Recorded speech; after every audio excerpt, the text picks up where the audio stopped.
네, 우리 김준식 목사님은 제가 동부에 있을 때 우리 목사님 뉴저지 엘리자베스라고 하는 동네 엘리자베스 교회를 오랫동안 섬기셨는데 그때서부터 이렇게 쭉 뵙고 같이 또 미국 장로회 같이 있었는데 저희 교회보다 먼저 미국 장로교회를 나오셨고요. 저희가 좀 늦게 나오는 바람에 사실 목사님 교회 우리 같이 있었으면 ECO로 지금 같은 말이 잡아당기고 막 그럴 텐데 PCA로 먼저 나가시는 바람에 그때 ECO가 아직 이렇게 잘 정착이 못 돼서 가셨어요. 사실은 좀 안타깝습니다. 같이 교제하고 또 같이 교단에 있었으면 좋았을 텐데 지금 같으면 ECO가 이렇게 좀 안정이 되고 이렇게 하니까 목사님도 같이 했으면 좋았을 텐데 지금 PCA로 가시는데요. 아주 귀한 목사님이십니다. 아주 정말 귀한 학자시고 귀한 목회자시고 또 이렇게 아주 신사 되시는 귀한 목사님이신데 특별히 그 네 분께서 저희 교회를 위해서 많이 기도해 주시고 또 먼저 PCUSA를 여러 가지로 경험한 바 저한테 많은 또 격려도 하시고 또 도움 말도 주시고 그렇게 하십니다. 우리 지금 남가주 샬롬 교회를 섬기시는 토렌스에 있습니다. 오늘 먼 길에 오셨는데요. 오늘 신명기 8장의 말씀을 통해서 고난의 의미라고 하는 생명의 말씀을 주실 때 그 생명의 말씀이 우리 영혼 가운데 새겨지시길 바랍니다. 우리 목사님 나오실 때 사랑합니다, 환영합니다. 우리 박수로 모시기를 바랍니다.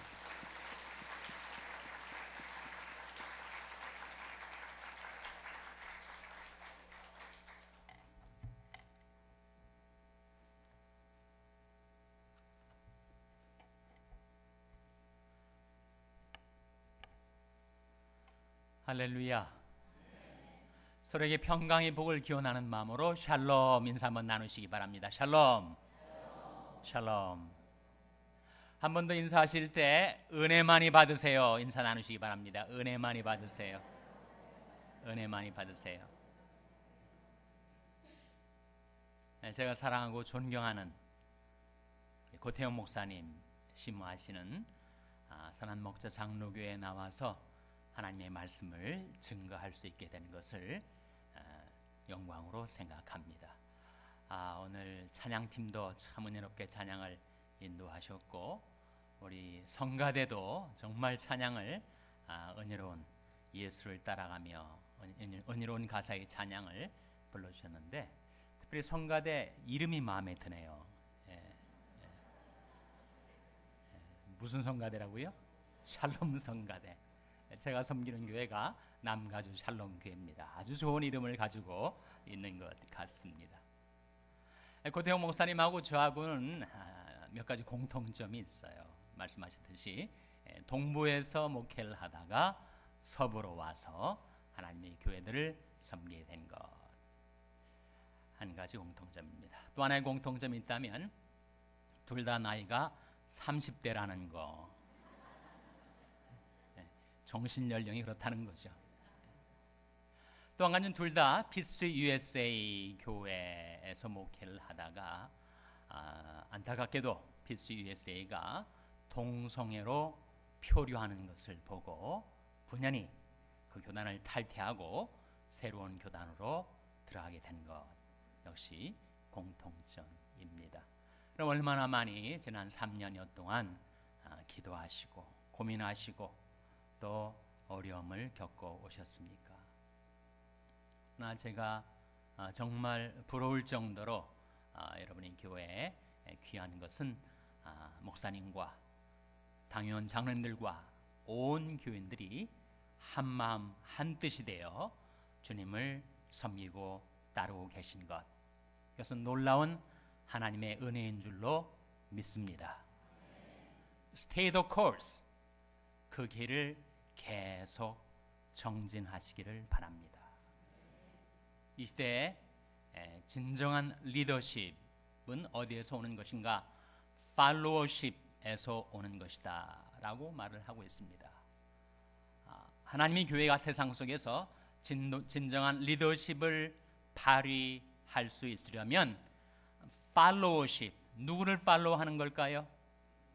예수 그리스도, 우리 리더이시며 커맨더이신 인도자와 명령자이신 예수 그리스도를 진정 따를 때 거기에 교회가 세상에 영향을 미칠 수 있는 지도력, 리더십이 주어지게 되는 줄로 믿습니다. 어려움이 있으셔도 앞서 행하시는 예수님을 바라보시고 예수님을 깊이 생각하시고 예수님을 전심전령으로 따르시는 여러분 모두가 되시기를 주님의 이름으로 축원합니다. 우리는 이 세상에 살면서 여러 가지 어려움을 겪습니다. 교회 일들로 어려움을 겪기도 하지만 개인적으로도 건강으로 어려움을 겪을 수도 있고 자식들 때문에 속 썩을 때도 있고 비즈니스로 인해서 고전할 때도 있고 또 인간 관계 속에서 어려움을 겪을 때도 있습니다. 왜 하나님께서 전지전능하셔서 우리를 그 능력으로 사랑해 주시는 하나님께서 때때로 우리가 고난을 당하도록 허락하시는 것일까? 신학적으로는 그것을 The Permissive Decree라고 합니다. 허용하시는 뜻이라는 거죠. 그러니까 하나님께서 우리로 하여금 이 세상에 살면서 고난을 당하도록 허용하시는 뜻이 있다는 거예요. 고난 자체도 어렵지만 여러분 고난을 겪어보시면 얼마나 고난이 괴롭습니까? 정신적으로나 신체적으로 얼마나 고통스러운 일이에요. 근데 고난도 괴로운 일이지만 그 고난 속에 담겨져 있는 뜻을 우리가 깨닫지 못할 때 그 고난을 견뎌내기는 더 어려운 것입니다. Why me? 어째서 내게만?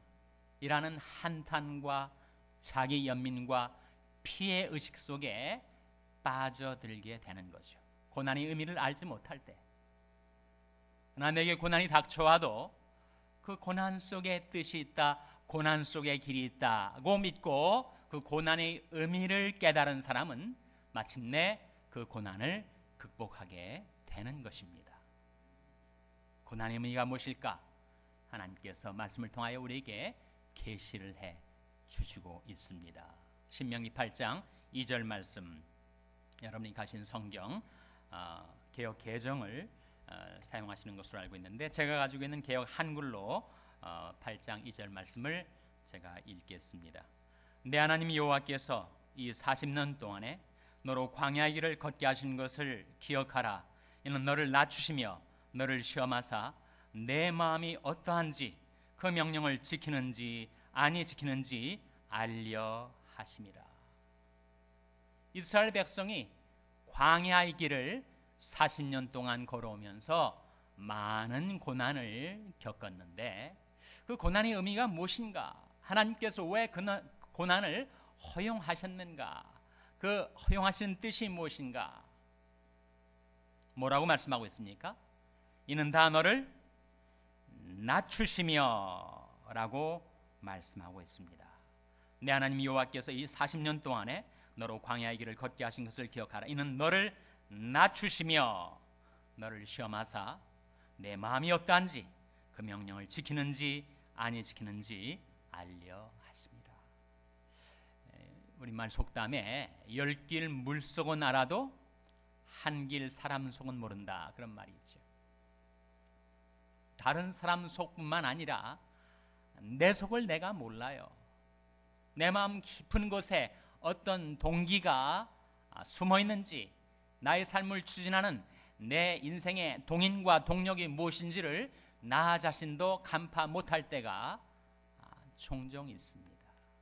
근데 우리가 고난을 당하다 보면 내 마음의 깊은 곳에 무엇이 있는지를 깨닫게 됩니다.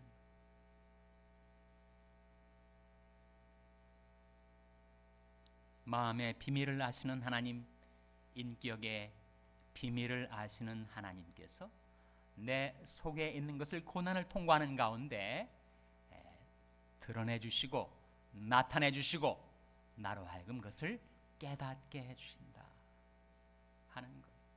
그래서 우리에게 그런 기도가 필요합니다. 시편 139편에 나온 기도인데, 하나님은 나를 살피사 내 마음을 아시며 나를 시험하사 내 뜻을 아옵소서. 내게 무슨 악한 행위가 있나 보시고 나를 영원한 길로 인도하소서. 그 기도가 우리에게 필요하지요. 하나님, 저를 영원한 길로, 생명길로, 의길로, 평강의 길로 인도해 주시옵소서. 시편 중에 시편이라는 시편 23편 3절에 그런 말씀이 나오지 않습니까? 내 영혼을 소생시키시고 자기 이름을 위하여 의길로 인도하시는도다. 하나님께서 우리 영혼을 소생시켜 주실 뿐만 아니라 하나님의 이름을 위하여, 하나님의 영광을 위하여 우리들을 의길로, 평강의 길로, 생명길로 인도하시는 선한 목자이신 하나님, 여러분의 교회 이름대로 우리 선한 목자이신 하나님께서는 그 이름을 위하여 우리를 의길로 인도해 주신다는 거예요. 하나님은 나를 살피사 내 마음을 아시며 나를 시험하사 내 뜻을 아옵소서. 내게 무슨 악한 행위가 있나 보시고 나를 영원한 길로 인도하소서. 그런 시편 기자의 기도가 저와 여러분이 기도가 될 수 있기를 주님의 이름으로 축원합니다. 두 번째 고난의 의미 3절 말씀에 나타나 있습니다. 3절 말씀 여러분이 가신 성경으로 읽으시고 저는 단제 버전으로 한번 읽어보겠습니다. 3절 말씀 다 같이 읽겠습니다. 시작. 너를 낮추시며 너로 줄이게 하시며 또 너도 알지 못하며 내 열조도 알지 못하던 만나를 내게 먹이신 것은 사람이 떡으로만 사는 것이 아니요 여호와 입에서 나오는 모든 말씀으로 사는 줄을 너로 알게 하려 하심이니라. 이 말씀 가운데 처음에 뭐가 나오죠? 너를 낮추시며. 2절에도 너를 낮추시며 이렇게 나오지 않았어요? 그리고 13절도 한번 보세요. 16절 여러분 가신 성경 16절 말씀 한번 같이 읽겠습니다. 신명기 8장 16절입니다. 시작. 내 열조도 알지 못하던 만나를 광야에서 내게 먹이셨나니 이는 다 너를 낮추시며 너를 시험하사 마침내 내게 복을 주려 하심이었느니라. 여기에도 공통적으로 2절 3절에 이어서 이 16절에도 공통적으로 나타나는 한 어구가 있습니다. 무엇입니까? 바로 너를 낮추시며. 고난의 의미, 그것은 우리를 낮추시는 하나님의 섭리가 임하여 있다는 거예요. 하나님이 왜 내게 이런 고난을 허락하실까? 그때 우리가 기억해야 할 것, 고난은 바로 나를 낮추시는 하나님의 뜻이 있는 거구나. C.S. 루이스라는 사람이 있었어요. 현대 기독교의 문호죠. 저명한 작가고 옥스퍼드 대학 교수였었습니다. 그 C.S. 루이스가 독신으로 살았어요. 여자를 만난 적이 없었다고 합니다. 나 처음 한 여성을 만나서 너무나도 열정적으로 사랑하게 되었고 또 결혼하게 되었는데 그것이 그의 나이 58세였습니다. 정말 만원이죠. 그렇게 사랑하고 기뻐하고 그의 삶이 달라질 정도로 그런 뜨거운 사랑을 했었던 그의 아내가 본 캔서, 뼈암에 걸려가지고 시름시름 앓다가 죽었어요. 그의 나이 62세, 4년 동안 결혼 생활을 한 겁니다. 그 아내가 죽어가는 그 과정 속에서 그가 겪었던 슬픔, 그것을 책으로 그가 써냈는데 책 제목이 A Grief Observed라는 책입니다. 슬픔의 관찰이라고 번역할 수가 있겠죠. 그 자기 이름으로 C.S. 루이스라는 이름으로 그 책을 내질 않고 너무 프라이빗한 것이기 때문에 필명을 썼습니다. 가명을 쓴 거죠. 그래서 아내를 잃고 상처의 슬픔 가운데 있는 C.S. 루이스에게 누가 그 책을 선물해 주었다는 거예요. 이 책 좀 읽고 위로를 받으시라고. 그가 쓴 책인 줄도 알지 못한 채 나중에 C.S. 루이스가 죽은 다음에 그 책의 저자가 바로 그였구나 하는 것이 뒤늦게 알려졌다고 합니다. 그 C.S. 루이스에게 사랑하는 아내를 잃은 C.S. 루이스에게 누군가가 다가와서 위로하는 말로 이렇게 얘기를 했다고 합니다. 선생님, 왜 이 세상에는 이렇게 고난이 많은 것일까요? 그때 C.S. 루이스가 그렇게 대답을 했다고 합니다. 그렇지 않아도 오만한 우리인데 만일 그 고난마저 없다면 우리는 더 얼마나 오만해졌을까요? 처음이자 마지막의 사랑을 했었던 C.S. 루이스였지만 아내 잃은 상처의 슬픔 속에서 그가 한 가지 발견했던 고난의 의미, 그것은 바로 자기를 낮추시는 하나님의 뜻이 있었다는 것입니다. 우리 인간은 참 오만해지기가 쉬운 존재인 것 같습니까? 제가 제 자신을 들여다봐도 정말 교만해지기 쉬운, 아무것도 아닌 사소한 것들로 우쭐해지고 자랑하기 좋아하고 교만해지기 쉬운 제 마음을 제가 관찰하게 되거든요. 그러한 우리들 향하여 로마서 12장 3절 말씀에 내게 주신 은혜로 말미암아 너희 중 각 사람에게 말하느니 마땅히 생각할 그 이상의 생각을 품지 말고 오직 하나님께서 각 사람에게 나누신 믿음의 분량대로 지혜롭게 생각하라 하는 말씀이 나오는데, 그 마땅히 생각할 그 이상의 생각을 품지 말라는 뜻이 무슨 뜻일까? 그것은 결국 자기 자신에 대한 평가에 있어서의 자기 과신, 과대평가를 언급하고 있는 말씀입니다. 갈라디아서 6장 3절에 보시면 이런 말씀이 나와요. 사람이 만일 아무것도 되지 못하고 된 줄로 생각하면 스스로 속임이니라, 그런 말씀이 나와요. 우리는 다 자기 자신이 somebody인 것으로 생각하며 살아갑니다. 자기 자신이 대단한 존재인 것으로 생각하고 자기 존재감을 그렇게 과시하려 애쓰며 살아가죠. 하나님 말씀하시기를 사람이 만일 아무것도 되지 못하고 된 줄로 생각하면 스스로 속임이니라. 왜 하나님께서 우리에게 때때로 고난을 허락하시는가? 그렇지 않아도 오만해지기 쉬운 우리들의 마음을 낮추시기 위해서.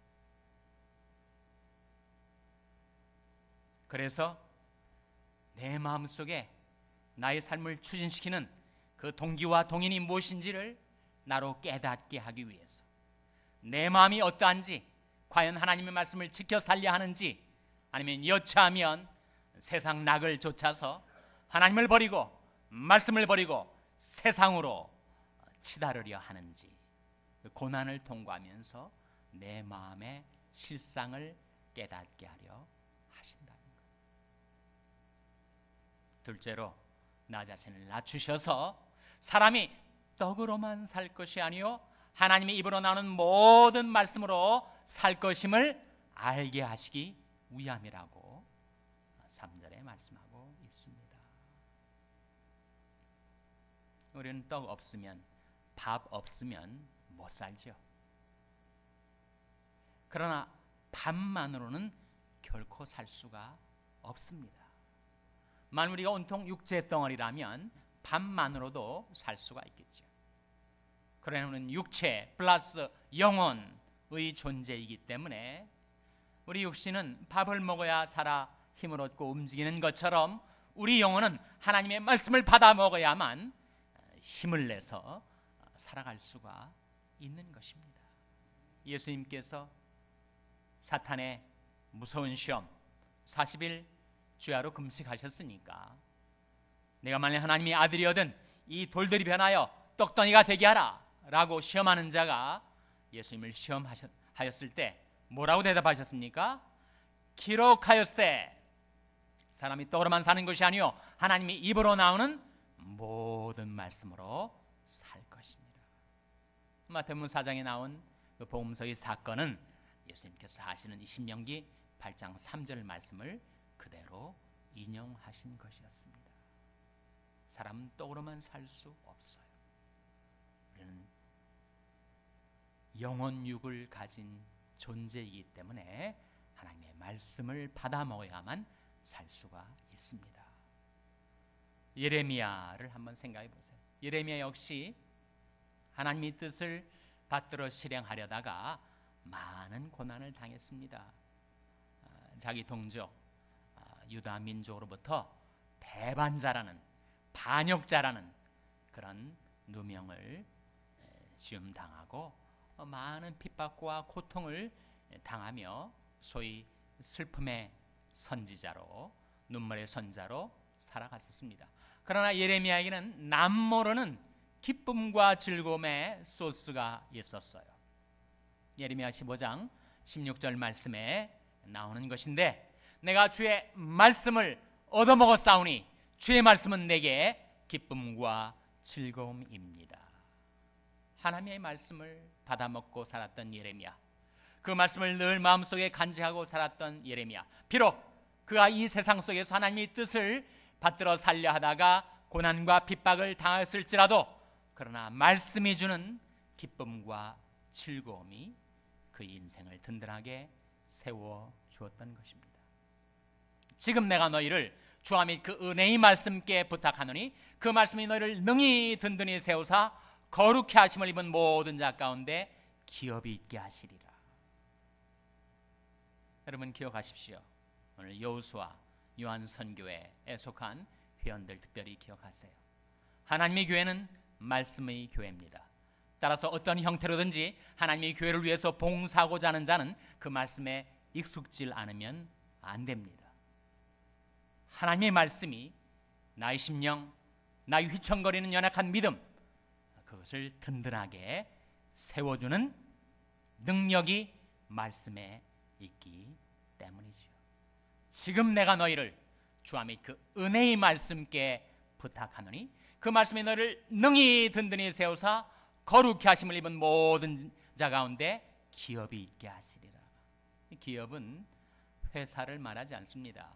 턱이자 기업, 헤리티지, 인헤리턴스를 말하는 것인데 그 기업이 무엇인가?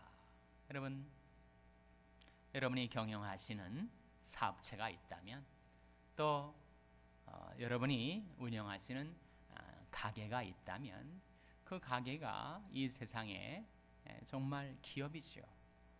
꾀할 기자의 컴퍼니 또는 펌이란 뜻의 기업 말고 하나님이 여러분과 여러분의 자손들을 위하여 주신 그런 기업, 턱이자 기업이 있다는 거예요.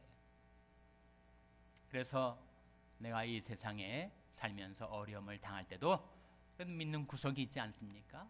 내가 열심히 일할 수 있는 내 사업장이 있는 것, 이게 정말 내 기업이다, 이렇게 자부심을 갖고 사시는 분들이 계실 거예요. 특별히 내게 주어진 독특한 기술, 지식, 테크놀로지 또는 비즈니스를 기업으로 삼고 우리가 살아갑니다. 그러나 그것이 우리들의 영원한 기업이 되진 못하죠. 우리들의 영원한 기업이 무엇인가? 예레미야가 3장 24절 말씀에 내 심령에 이르기를 여호와는 나의 기업이시니 그러므로 내가 저를 바라리라 하도다. 하나님이 우리의 영원한 기업이세요. 그런데 하나님을 눈으로 볼 수 없다고 쉽사리 불신앙 가운데 떨어지는 연약한 우리들을 위하여 눈에 보이는 형태로 우리에게 주신 기업이 하나 있습니다. 그것이 바로 뭐라는 거예요? 바로 여러분이 손에 들고 계시는 성경책 속에 나타난 하나님의 말씀, 그것이 우리들의 영원한 기업이지요. 그래서 시편 119편 111절에 보시면 내가 주의 증거로 영원히 내 기업을 삼았사오니 이것은 내 마음의 즐거움입니다 라는 고백이 나오는데, 하나님과 말씀이 우리들의 영원한 기업과 기쁨이라는 것입니다. 그럴 때 우리는 세상적인 것들, 육신적인 것들, 가시적인 것들, 그것에 우리는 집착하지 않을 수가 있어요. 눈에 보이는 것보다 더 안정되고 더 든든하고 더 영원한 기업이, 세상 사람들이 알지 못하는 기업이 내게 있으니 그 기업이 뭐라는 것입니까? 하나님과 말씀이 나의 영원한 기업이다. 그런 고백과 경험이 여러분의 마음과 삶 속에 임하게 되시기를 주님의 이름으로 축원합니다. 셋째로 고난의 의미가 무엇인가? 16절 말씀에 나타난 대로 내 열조도 알지 못하며 내 열조도 알지 못하는 만나를 광야에서 내게 먹이셨나니 이는 다 너를 낮추시며 너를 시험하사 마침내 내게 무엇을 주려 하심이었느니라고 말씀하고 있습니까? 복을, 마침내 내게 복을 주려 하심이었느니라. 비록 내가 일정 기간 동안에 고난을 통과하고 역경을 통과하고 내 인생이 곤경에 처했을지 모르지만 This too shall pass. 이건 역시 지나가리라. 이건 역시 지나가리라. 그리고 하나님이 예비하신 복을 받아 누리며 살게 될 것이다. 그런 소망과 비전이 여러분에게 임하게 되시기를 주님의 이름으로 축원합니다. 예레미야 29장 말씀에 너희를 향한 나의 생각은 내가 아나니 재앙이 아니라고 평안이요 너희 장래에 소망을 주려 하는 생각이라. 너희는 내게 부르짖으며 와서 내게 기도하면 내가 너를 들을 것이요 너희가 전심으로 나를 찾고 찾으면 나를 만나리라. 그렇게 약속하고 계십니다. 고난의 의미 세 가지를 우리가 신명기 8장에서 발견하게 되었는데, 그 2절, 3절, 16절에 공통적으로 나온 고난의 가장 중요한 의미, 그것은 바로 나를 낮추시기 위함입니다.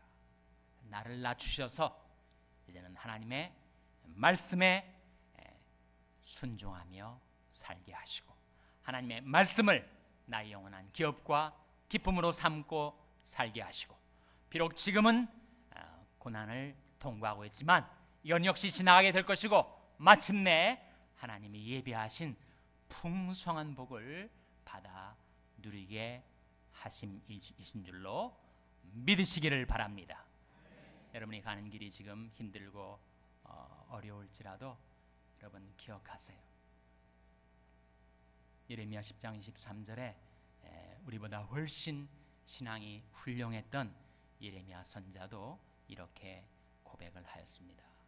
여호와여 내가 알거니와 인생의 길이 자기에게 있지 아니하니 걸음을 지도함이 걷는 자에게 있지 아니하니이다. 무슨 뜻이에요 여러분? 예레미야의 고백, 걸음은 내가 걷지만 그 걸음을 지도하고 계신 분은 따로 계시다 하는 거예요. 나는 내가 가는 길을 다 알지 못합니다. 내일을 알지 못하고 내 인생의 종착역에 무엇이 놓여 있을지도 알지 못합니다. 그러나 나보다 더 높으신, 전지하신, 지선하신, 영원하신 하나님이 살아계셔서 내가 가는 모든 길을 예비하시고 추선하시고 인도해 주실 것입니다. 그것이 바로 섭리라는 의미 아닙니까? 섭리라는 의미, providence, 미리 보시다, 미리 보시고 예비하시고 추선하시고 준비하시다. 섭리의 뜻이에요.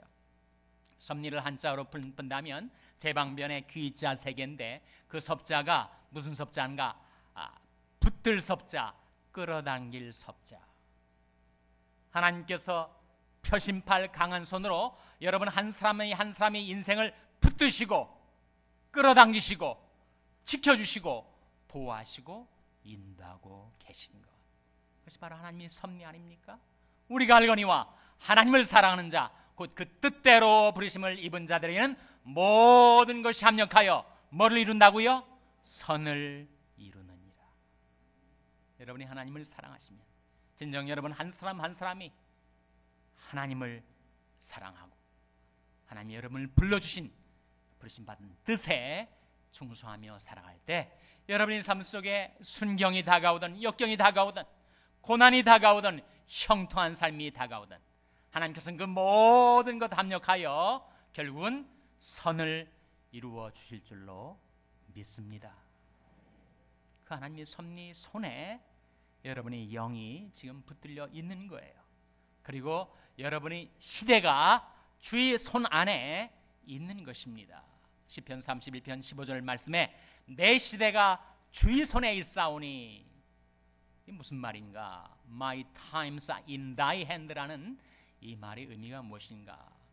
구약 성경을 그리그로 헬라어로 번역한 septuagint 성경에서는 내 시대가 주의 손에 있사오니를 카이로이로 번역을 하고 있는데, 그것은 카이로스의 복수형으로서 그 의미는 내 삶의 중요한 고비, 생사가 결정되고 성패가 갈라지는 내 인생의 중요한 순간들, 그 계기들은 남에게도 있지 않고 나에게도 있지 않고 주의 손에 있다라는 말씀이에요.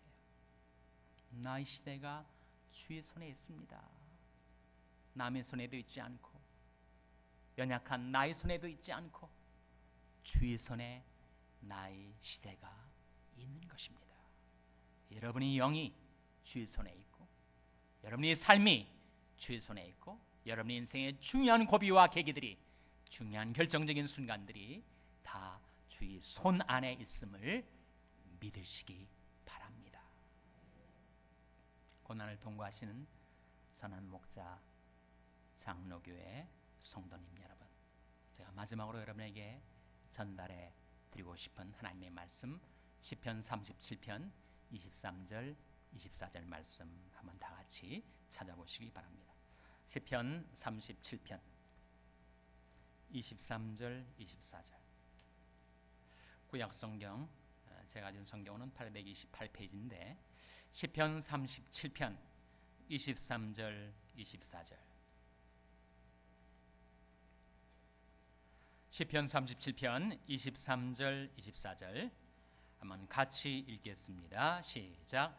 여호와께서 사람의 걸음을 정하시고 그 길을 기뻐하시나니 저는 넘어지나 아주 엎드러지지 아니함은 여호와께서 손으로 붙드심이로다. 아멘.